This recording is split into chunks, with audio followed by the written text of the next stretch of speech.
السلام عليكم ورحمة الله وبركاته. ازيكم عاملين ايه؟ كله تمام؟ الله يعزكم يا رب ودايما يكرمكم يا رب بأحسن حاجة عنده يا رب العالمين، ويوفقكم يا رب ويجعل مثواكم الجنة ان شاء الله بإذن الله.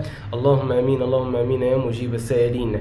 النهارده حبايب قلبي انا كنت عايز اتكلم معاكم عن حاجة خطيرة جدا، وهي ازاي السكر بيخش من الفم، ولما الانسولين بيعلى ايه اللي بيحصل في الجسم. تعالى كده خليك معايا، ركز معايا واحدة واحدة. السكر لما بتيجي تاكله في البق هنا، البق هنا اللسان هنا فيه حساسات، بيبقى اشاره للمخ. اول ما بيبقى اشاره للمخ ايه اللي بيحصل؟ المخ على طول بيستجيب ان اللسان ده عن طريق اللعاب ان انت تاكل سكريات، فيقوم يعمل ايه بقى؟ فيقوم يأمر البنكرياس بافراز هرمون الانسولين، لان ده سم اسمه سم السكر، ده سم اسمه سم السكر، فلازم بيتفرز في البنكرياس هرمون اسمه الانسولين. فلما الانسولين ده بيتفرز يا حبيب قلبي ايه اللي بيحصل؟ اللي بيحصل كالاتي، لازم تركز معايا في الكلام ده كويس جدا، ان الانسولين بيفضل يعلى. ليه بيعلى؟ عشان يخلص السكر في الدم، طول ما انت بتاكل سكريات الانسولين بتاعك عالي، طول ما انت بتاكل سكريات يفضل الانسولين بتاعك عالي، ما يوطاش ابدا الا لما انت تبطل سكريات خالص. تمام؟ طيب لما الانسولين يعلى بقى يا حبيب قلبي ايه اللي يحصل في الجسم؟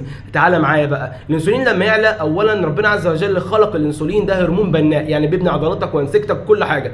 اما لما الانسولين دوت انت تعليه فبيبقى شغال ضد المناعه بتاعتك، بيشتغل ضدك، فبيفضل يقطع في كل حاجه يقابلها، فبيحصل لك حاجه اسمها نزيف داخلي. طب النزيف الداخلي اللي بيحصل للشريان ده حبيب قلبي، تخيل معايا الشريان معايا قد كده، اول ما بيحصل نزيف داخلي عاوز بقى يتلحم تاني عشان الدم يفضل يمشي فيه، ما مش الدم مش هيقبل ان هو يمشي بره الشريان عشان يوصل للاطراف او عشان يوصل اي مكان في الجسم. طب ايه اللي يحصل؟ بيجي هنا حاجه اسمها الحيطه. ايه بقى المعجون اللي بيتمعجن بيه؟ حاجه اسمها كوليسترول. ده موجود بقى في البيض بكثره، وموجود في طبعا بقى السبانخ بقى، الحديد وكل الكلام ده كله موجود طبعا في البنجر وكل الكلام ده والحاجات الجميله ديت. تمام؟ طيب لما دلوقتي الانسولين ده يعلى وزي ما قلنا بيقطع بيعمل نزيف داخلي، طب الكوليسترول بيجي يلحم، طب بيفضل الدم شغال جوه؟ انا عايز اقول لك على حاجه بس، بيفضل الدم يمشي زي ما هو جوه ولا الدم نفسه بيقل؟ لا، الدم بيفضل بنفس الكميه اللي بتطلع من القلب. امال ايه اللي بيحصل؟